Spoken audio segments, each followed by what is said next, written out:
1961년 서베를린을 방문한 존 F 케네디는 열렬한 환영을 받았습니다.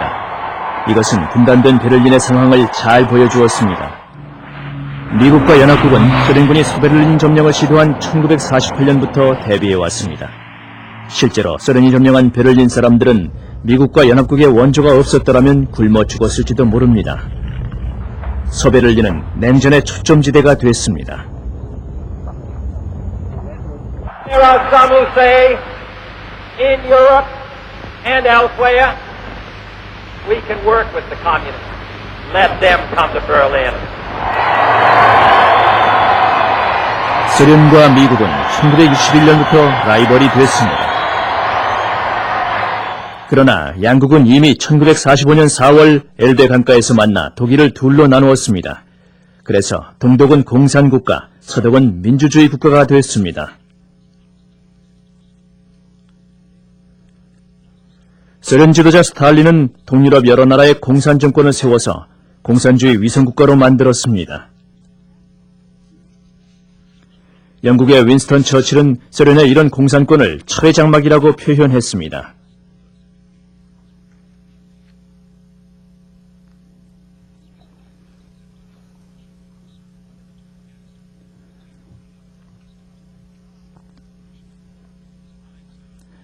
소련의 독재적 공산주의는 1953년 스탈린의 사후에도 계속됐습니다.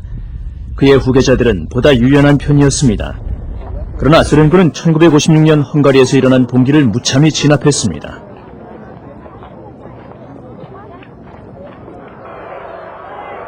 유고슬라비아의 티토가 1948년부터 소련의 개입을 배제하고 독자적인 공산주의 노선을 구축해온 것에 비하면 참으로 충격적인 사건이었습니다. 1956년 일어난 헝가리 반소운동 탄압은 시작일 뿐이었고 소련은 그 후로도 위성국가들의 반란을 철저히 탄압했습니다. 헝가리 의관은 미국 국무장관 포스터나 닉슨 대통령 등이 이미 우려한 바 있습니다. 이들은 공산국 주변에 연합국을 포진시킨다는 전략을 구상하고 아시아와 유럽 그리고 북미의 군사 전략 기지를 만들었습니다.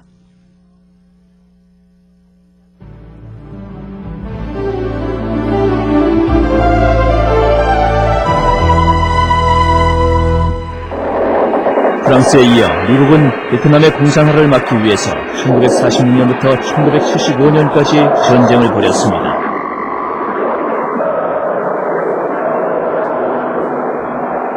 미국의 아시아 주도는 공산주의가 확산되는 것을 막기 위한 정책 중 하나였습니다.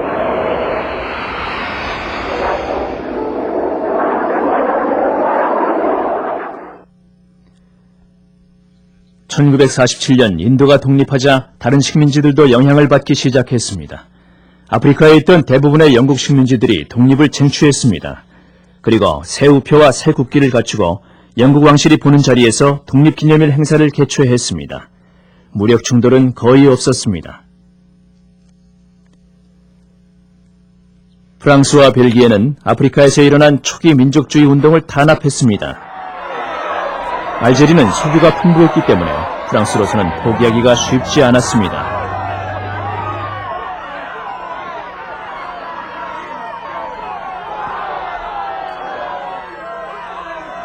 아시아 국가 중 한국의 독립운동은 정치 싸움이기도 했습니다. 이 대조적인 포스터만 보아도 짐작할 수 있습니다. 1950년에 일어난 한국전쟁은 냉전이 낳은 국제전이었습니다. 미국을 비롯한 유엔군이 남한을 지원했습니다. 그러나 공산군을 완전히 몰아내진 못했습니다. 남북한 모두 막대한 피해를 입었습니다. 1953년 전쟁은 남북으로 분단된 상태에서 휴전됐고 현재까지 그 상태가 유지되고 있습니다. 미국은 이런 군사개입을 통해 동남아시아에서 일어난 공산주의의 도미노 현상을 막으려 했습니다.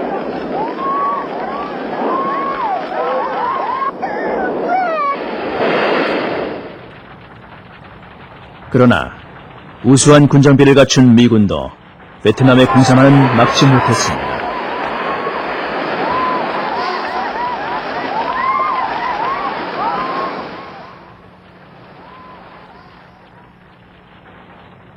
1954년 프랑스가 베트콩을 물리치는 데 실패했듯이 미군도 1975년에 속수무책으로 물러났습니다. 강력한 민족주의와 결탁한 공산주의를 막아보려던 미국은 아무런 이득도 얻지 못했습니다.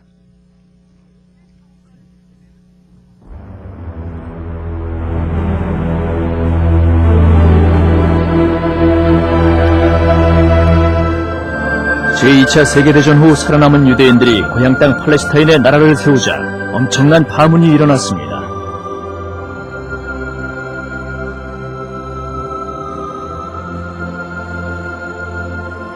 팔레스타인으로 돌아오는 유대인들이 늘어나자 연합군을 대표해서 이 지역을 위임 통치하던 영국은 이를 막으려 했습니다. 그 과정에서 키프로스에서는 격렬한 유대인 시위가 일어나기도 했습니다. 중동을 지배하고 있던 이슬람교 아랍 국가들은 자신들의 성지로 온 수많은 유대인들을 결코 환영하지 않았습니다.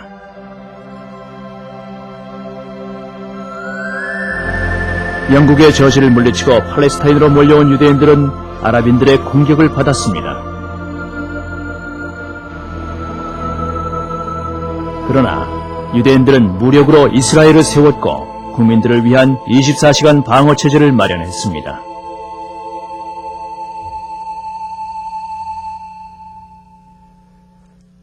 유대인들이 초기에 세운 나라는 매우 작은 나라였습니다. 그러나 팔레스타인과의 내전에서 이긴 후 1948년에 탄생한 이스라엘은 훨씬 더 컸습니다. 1967년 이스라엘은 이집트와 요르단을 공격했습니다. 그 후 이스라엘은 수에즈 운하까지 국경선을 넓혔고 군사력도 더 강해졌으며 나라도 보다 안전해졌습니다. 이스라엘의 군사 지도자 다야는 통곡의 벽에서 승전 사진을 찍기도 했습니다. 나세르가 이끄는 이집트군을 완전히 제압한 기념이었습니다. 시나이 반도는 고물 탱크와 총으로 뒤덮였고 수에즈 운하는 이스라엘의 새로운 서쪽 국경선이 됐습니다. 그러나 1978년 캠프 데이비드 회담의 결과로 시나이 반도를 이집트에 반환해야 했습니다. 게다가 예루살렘, 웨스트뱅크, 골란 고원을 사이에 두고 요르단과 시리아와 계속 싸웠습니다. PLO, 즉 팔레스타인 해방기구도 이스라엘을 위협했습니다. 이것은 이스라엘이 건국된 후 팔레스타인에서 쫓겨난 난민들이 만든 정치단체입니다. 레바논 등 이스라엘과 가까운 나라에는 피에로 요새가 생겼습니다. 이스라엘은 이들과 계속 싸워야 했습니다. 중동 지방은 지금까지도 민족주의와 냉전의 불씨가 남은 지역입니다.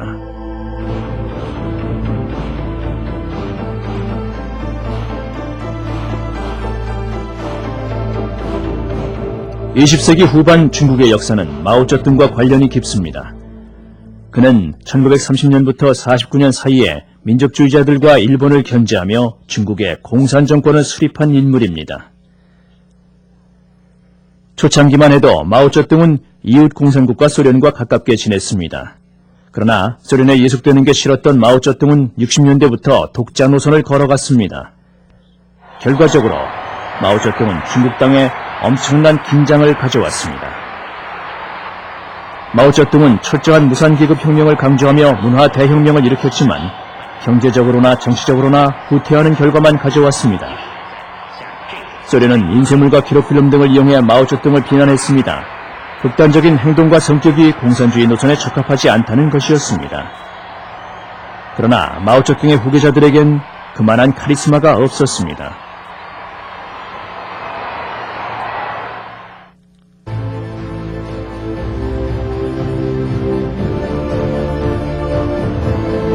(1961년) 미군 정찰기는 쿠바에 건설 중인 소련 미사일 기지를 발견했습니다.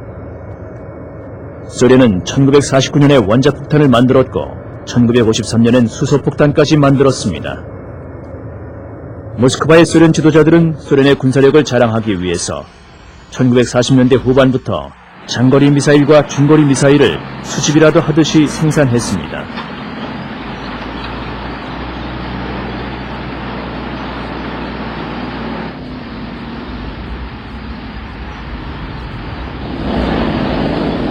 미국과 소련은 이념적, 정치적, 군사적인 적수였습니다.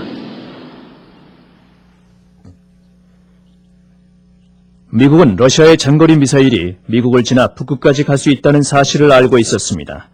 그러나 쿠바에서 쏜 단거리 미사일이 미국 중심부를 공격하는 것은 용납할 수 없었습니다. 미국 대통령 케네디는 소련이 쿠바에 미사일을 갖고 들어가지 못하도록 바다를 봉쇄했습니다. This government, as promised, has maintained the closest surveillance of the Soviet military buildup on the island of Cuba. Within the past week, unmistakable evidence has established the fact that a series of offensive missile sites is now in preparation on that imprisoned island.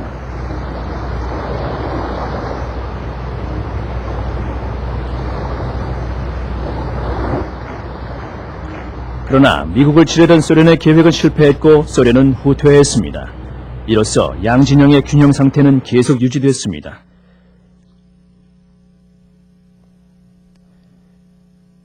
(1945년) 원자폭탄 3개가 생산됐습니다. 그중 1개는 실험용이었고 나머지는 일본에 투하됐습니다. 그러나 1985년엔 대륙간 탄도미사일이 8,410개나 있었습니다. 이 미사일들은 수천 마일 떨어진 목표 지점에 수소폭탄을 떨어뜨릴 수 있었습니다. 또 잠수함에서 발사할 수 있는 미사일이 7,877개나 있었습니다. 몇몇 미사일 안에는 각기 다른 목표물을 맞추는 폭탄이 있었습니다. 전 세계 폭격 함대들이 핵분열 에너지를 이용한 원자폭탄 4,102개를 장착하고 24시간 항상 대기하고 있었습니다. 게다가 1985년엔 크루즈 미사일을 포함한 단거리 탄도미사일도 1,426개나 있었습니다. 핵무기의 정확도는 아직도 논의되고 있습니다. 1945년에 3개에 불과하던 원자폭탄이 2만여 개로 늘어났고 성능도 강화됐습니다. 5, 4, 3, 2, 1, fire!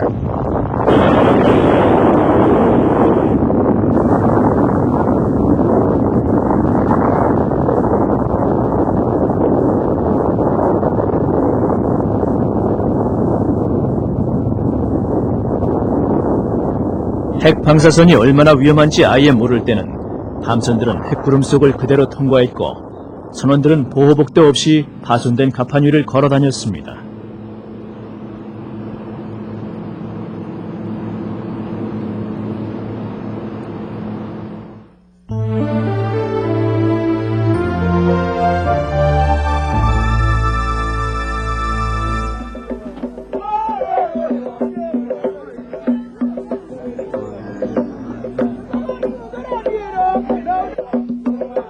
(1985년에) 세계의 오지에는 작은 마을에 모여 공동체를 이루며 사는 사람들이 있었습니다.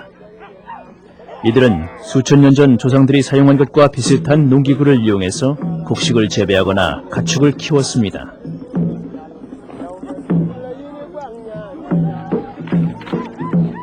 하지만 이런 전통적인 농촌이 사라지면서 생활 양식이 변했습니다.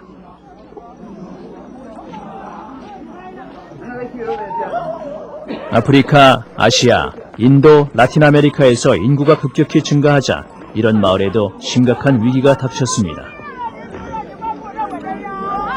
옛날 생활 방식 속에서는 혁명적인 이념과 긴장이 싹텄지만 인구 증가와 도시 발달로 왜곡됐습니다. 마을 공동체에 대한 외부 압력이 가해지자 사람들은 정치에 눈뜨게 됐습니다. 그래서 1980년대 현대 생활의 특징은 총을 든 농부들의 모습에서 알 수 있습니다.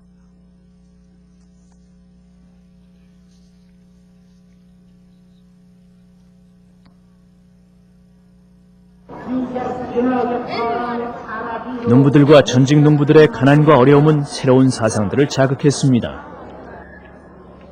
이란을 비롯한 이슬람 국가들의 근본주의는 사상 간의 새로운 충돌을 불러일으켰습니다.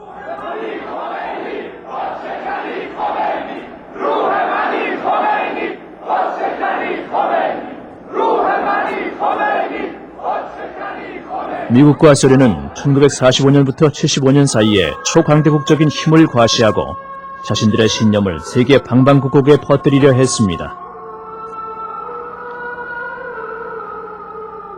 그러나 그들의 노력은 실패로 돌아갔습니다. 신생국가들은 독자적인 노선을 구축하고 자신들만의 세계관을 갖추기 위해 노력하고 있습니다. 여기서 종교가 큰 역할을 합니다. 미국과 소련은 이란 등의 팽배한 종교적인 신념을 무너뜨리기 위해 애썼습니다.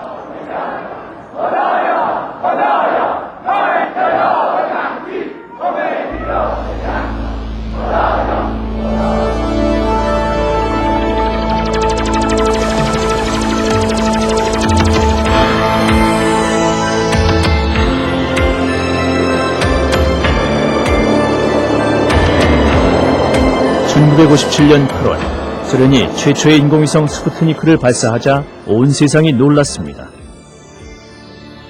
스푸트니크 1호는 미국 영공을 날며 소련에 정보를 알려주었습니다. 스푸트니크 1호 발사에 성공한 소련은 한동안 우주산업에서 선두를 지켰습니다.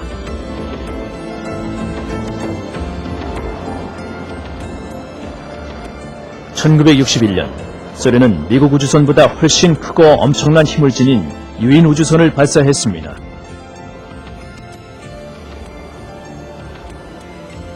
텔레비전 카메라도 함께 갔습니다. 스페이스 캡슐을 쓴 소련 우주 비행사 유리 가가린이 지구를 일주하는 모습은 대단한 정치적 선전 효과를 가져왔습니다. 이것은 2차 대전 후 시작된 통신혁명의 일부입니다. 통신이 발달하자 국제정치도 변했습니다. 미국의 닉슨 대통령이 마오쩌둥을 만나기 위해 중국을 방문했습니다. 그리고 그 후로 정치 지도자들에게는 전파 매체를 통해 대중들과 접하는 것이 정책 자체만큼이나 중요해졌습니다.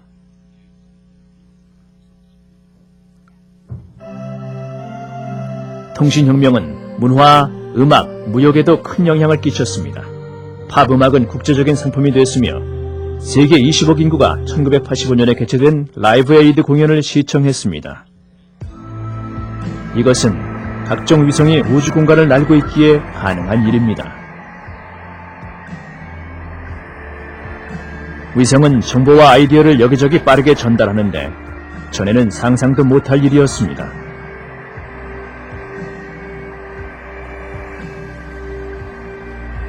컴퓨터는 지구를 맴도는 위성을 조절하며 우주에서 전파되는 신호에서 나온 여러 가지 정보를 저장합니다.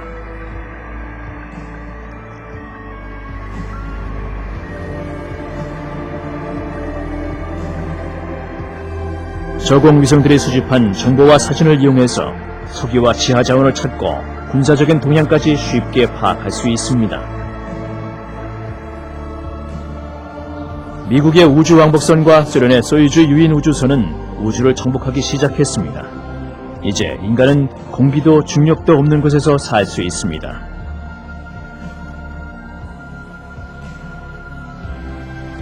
인간은 우주 비행으로 주변 환경에 대한 놀라운 지식과 통제 능력을 갖게 됐습니다. 하지만 너무나 빨리 변하는 환경에 전통적인 생활 방식을 맞춘다는 것이 쉽지만은 않습니다. 유목민들과 농민들도 생활 방식을 바꿔야 했습니다. 지금 세계가 해결해야 할 가장 시급한 문제 중 하나는 터전을 잃어버린 수백만의 미래에 관한 것일지도 모릅니다.